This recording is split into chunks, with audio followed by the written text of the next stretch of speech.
ఓం శ్రీమాత్రే నమః. అందరికీ నమస్కారం అండి. స్వాగతం సుస్వాగతం మన ఛానల్కి. అందరికీ ముందుగా శ్రీ పరాభావ నామ సంవత్సర మరియు ఉగాది పర్వదిన శుభాకాంక్షలండి. ఈరోజు వీడియోలో మనకి ఈ సంవత్సరము మార్చి 19వ తేదీ గురువారం రోజున ఉగాది సందర్భంగా ఈ రోజున పూజా విధానం అనేది ఏ విధంగా ఆచరించాలి, ఉగాది పచ్చడిని ఏ సమయంలో సేవించాలి, అలాగే ఈరోజు చేయవలసినటువంటి పనులు ఏమిటి, ఏ దైవాన్ని ఈ రోజున ఆరాధించాలి, పూజా శుభ సమయాలు ఏమిటి, ఇలాంటి మరెన్నో ఆసక్తికరమైన విషయాలు అన్నింటి గురించి క్లుప్తంగా ఇప్పుడు ఈ వీడియోలో మీకు తెలియజేస్తానండి. వీడియోని స్కిప్ చేయకుండా చూడడానికి ప్రయత్నం చేయండి. అప్పుడే మీకు పూర్తి సమాచారం అనేది క్లియర్గా తెలుస్తుంది. అయితే మనకి మొత్తము 60 తెలుగు సంవత్సరాలు ఉంటాయి. ఇప్పుడు ఈ 60 సంవత్సరంలో మనం 39వ సంవత్సరం ముగించుకొని 40వ సంవత్సరంలోకి అడుగు పెడుతున్నాము. ఈ ఉగాది కొత్త సంవత్సరం పేరు శ్రీ పరాభావ నామ సంవత్సరము.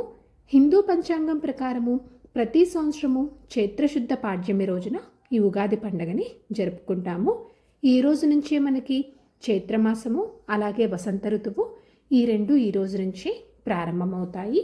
ఉగాది రోజు పూజా విధి విధానం అనేది ఏ విధంగా చేసుకోవాలి, ఈరోజు పాటించాల్సిన నియమాలు ఏమిటి, మిగతా విషయాలు అన్నింటి గురించి ఇప్పుడు క్లుప్తంగా తెలుసుకుందాము. ఈ రోజున చక్కగా ఉదయాన్నే నిద్రలేచి అందరూ ఇంటిల్లిపాది అందరూ ఈ రోజున తప్పకుండా అభ్యంగన స్నానం అనేది ఆచరించాలండి. చక్కగా అభ్యంగన స్నానం ఆచరించిన తర్వాత తప్పకుండా కొత్త వస్త్రాలను ధరించి అలాగే ఇంటి ముందు చక్కటి రంగవల్లనేవి వేసుకొని గడపకి పూజా మందిరానికి తప్పకుండా ఈ రోజున మామిడి తోరణాలు కట్టుకోవడము, ధ్వజారోహణ చేసుకోవడము, గడపకి కుంకుమ పొట్లు పెట్టి అలా అలంకరించుకోవడము, పూలమాలల్ని అలంకరించుకోవడము, ఇలాంటివన్నీ చేసుకోవాలి. పూజకు కావలసినటువంటి సామాగ్రిని అంతా సిద్ధం చేసుకోవాలి. ఈ రోజున ఖచ్చితంగా ఉగాది పచ్చడిని తీసుకోవాలని, తినాలి అని శాస్త్రం తెలియచేస్తుంది. అందుకని నైవేద్యంగా తప్పకుండా ఉగాది పచ్చడిని చేసి నైవేద్యంగా సమర్పించాలి. అలాగే మీకు వీలైతే కనుక బొబ్బట్లని, పానకము, వడపప్పు ఇలా ఇవి కూడా సమర్పించుకోవచ్చు. ఇవే కాకుండా ఇతర ఏ నైవేద్యాలైనా మీరు చేసుకొని నైవేద్యంగా సమర్పించుకోవాలి. ఈ రోజున నవరాత్రుల పూజ అనేది ప్రత్యేకంగా చేసుకుందాము అనుకునేవారైతే పీఠం పెట్టుకొని శ్రీరాముల వారి ఫోటోని కానీ, లక్ష్మీదేవి ఫోటోని కానీ, లలితాదేవి ఫోటోని కానీ పెట్టుకొని చేసుకోవాలండి. నవరాత్రుల పూజ అనేది చెయ్యకపోతే కేవలం ఉగాది రోజున మనం సాధారణంగా ఇంట్లో నిత్య పూజ అనేది ఎలా చేసుకుంటామో అలా చేసుకుంటే సరిపోతుంది. అయితే అందరికీ ఒక సందేహం అనేది వస్తూ ఉంటుంది.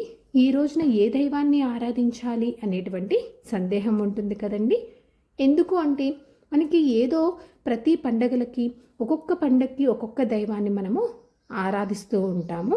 అలాగే ఉగాది పండగకి ఏ దైవాన్ని ఆరాధించాలి అంటే కనుక ప్రత్యేకంగా ఈ దేవుణ్ణి ఆరాధించాలి అని ఎటువంటి నియమం అయితే లేదండి. ఈ ఉగాది పండగ రోజున ఎక్కడానూ చెప్పలేదు. కాబట్టి మీ ఇష్టదైవంని కానీ, మీ ఇంటి కులదైవంని కానీ ఎవరినైనా పూజ అనేది చేసుకోవచ్చు. ఈ రోజున లక్ష్మీ అమ్మవారిని పూజించడం వలన మంచి ఫలితాలు కలుగుతాయని పెద్దలు తెలియజేస్తున్నారు.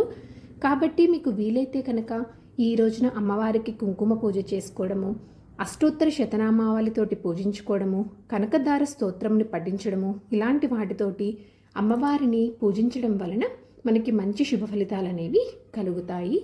అలాగే మీకు వీలైతే గోపూజ, వృషభ పూజ అనేది కూడా చేసుకోండి.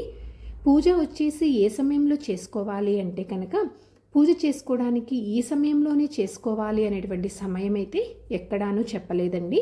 మనకి అలాంటి నియమం అయితే లేదు. కాకపోతే మనం పూజ చేసేటప్పుడు ప్రత్యేకంగా రాహుకాలము, వర్జ్యము, దుర్ముహూర్తము ఇలాంటివి ఏమీ లేకుండా చూసుకొని చేసుకోవాలి. అందుకోసం ఇక్కడ నేను సమయం అనేది తెలియజేస్తున్నాను. మనకి మార్చి 19వ తేదీ గురువారం రోజున ఉదయం 8:35 నుండి ఉదయం 10 గంటల వరకు మంచి శుభగడియలు అనేవి ఉన్నాయి. ఈ సమయంలో మీరు పూజ అనేది చేసుకోవచ్చు. ఈ సమయంలో కుదరకపోతే కనుక మరలా ఉదయం 10:50 నుంచి ఉదయం 11:50 లోపు మంచి సమయం అనేది ఉంది. కాబట్టి ఈ సమయంలో అయినా మీరు పూజ అనేది చేసుకోవచ్చు. అంతేకాకుండా ఉగాది రోజున పూజ చేసేటప్పుడు తప్పకుండా పంచాంగంని పెట్టుకొని పూజ అనేది చేసుకోవాలి. ఇది మర్చిపోకుండా చేసుకోండి. అలాగే ఈ రోజున లక్ష్మీదేవి అమ్మవారితో పాటు వెంకటేశ్వర స్వామి వారికి కూడా తులసిమాలను సమర్పించి ఆరాధించడం వలన కూడా ప్రత్యేకమైనటువంటి ఫలితాలు కలుగుతాయని మన శాస్త్రాలు పెద్దలు తెలియజేస్తున్నారు. విష్ణు సహస్రనామము ఆదిత్య హృదయంని పఠించడం వలన కూడా మంచి శుభ ఫలితాలు అనేవి కలుగుతాయి. అసలు మనకి ఉగాది అంటేనే ముందుగా గుర్తుకు వచ్చేది ఉగాది పచ్చడి, పంచాంగ శ్రవణము, కొత్త వస్త్రాలు. కనుక ఏవైనా కొత్త వస్త్రాలు కానీ ఆభరణాలు కానీ తీసుకొని ఉంటే మీరు పూజ చేసేటప్పుడు చక్కగా వాటిని కూడా పెట్టుకొని పూజ అనేది చేసుకోవాలి. పంచాంగ శ్రవణం చేసేటప్పుడు ఆ కొత్త వస్త్రాలు కట్టుకొని చేసుకుంటే మంచిది అని పెద్దలు పండితులు తెలియజేస్తున్నారు. అలాగే ఈ రోజున అన్నదానము, వస్త్రదానము చేయడం వలన కూడా మనకి విశేషమైనటువంటి ఫలితాలని పొందవచ్చు. అలాగే పెద్దల నుంచి ఆశీర్వాదం తీసుకోవడం వలన శుభప్రదమైనటువంటి ఫలితాలను పొందవచ్చని పండితులు శాస్త్రాలు తెలియజేస్తున్నారండి. అయితే ఉగాది పచ్చడిని ఏ సమయంలో సేవించాలి అంటే కనుక ఉగాది పచ్చడిని సేవించడం కోసం ప్రత్యేక ముహూర్తం అయితే ఏమీ లేదండి. మీరు మామూలుగా పూజ అనేది చేసిన తర్వాత సేవించవచ్చు. కాకపోతే కొందరు సమయం అనేది అడుగుతున్నారు కాబట్టి ఇక్కడ సమయంని తెలియజేస్తున్నాను. ఉదయం 8:52 నుంచి ఉదయం 10 గంటల లోపు మీరు సేవించవచ్చు. ఇది షడ్రుచుల సమ్మేళనం కాబట్టి ఇందులో చేదు, కారం, తీపి, పులుపు, ఉప్పు, వగరు అనే 6 రుచులతో చేసినటువంటి ఈ వంటకముని మనం చక్కగా ఈ రోజున ఇంటిలిపాది అందరూ సేవించాలండి. పూజ అనంతరము ఆ ఉగాది పచ్చడిని సేవించాలి. ఉగాది పచ్చడిని తీసుకునేటప్పుడు ఇక్కడ తెలియచేస్తున్నటువంటి మీకు డిస్ప్లేలో ఇస్తున్నటువంటి ఈ శ్లోకాన్ని చెప్పుకుంటూ ఉగాది పచ్చడిని తీసుకోవాలి. అలాగే ఈ రోజున 12 రాసుల వారు వీలైతే కనుక వినాయకుని గుడికి వెళ్ళి దర్శనం చేసుకొని ఆ గణనాథునికి గరికని, ఎర్రటి పుష్పాలని సమర్పించి మీకు ఎన్ని వీలైతే అన్ని ప్రదక్షిణాలు అనేవి చేయడం వలన ఈ సంవత్సరం అంతా ఎటువంటి ఆటంకాలు అనేవి రాకుండా ఆ విఘ్నేశ్వరుని కృప అనేది మనపై ఉంటుంది అని చెప్పి పండితులు తెలియజేస్తున్నారు. కాబట్టి వీలైతే కనుక ఇలా చేయండి. పంచాంగ శ్రవణం వినడం వలన మనకి గంగా నదిలో స్నానం చేసినంత వస్తే ఫలితం ఎంతుంటుందో అంత ఫలితం లభిస్తుందండి. అంతేకాకుండా శత్రువులు కూడా దూరం అవుతారని పండితులు తెలియజేస్తున్నారు. అందుకని తప్పకుండా ఈ రోజున పంచాంగ శ్రవణంని వినడానికి ప్రయత్నం చేయండి. అలాగే పంచాంగ శ్రవణంని ఉదయం వేళ కానీ సాయంత్రం సంధ్యా సమయంలో కానీ చేయాలి. ఎప్పుడు పడితే అప్పుడు చేయకూడదండి పంచాంగ శ్రవణంని. మనకి ఉగాది అంటేని కొత్త ఆరంభానికి సూచిక. కొంతమంది అడుగుతూ ఉన్నారండి, ఉగాదికి ఉపవాసం ఉండాలా అని అడుగుతూ ఉన్నారు.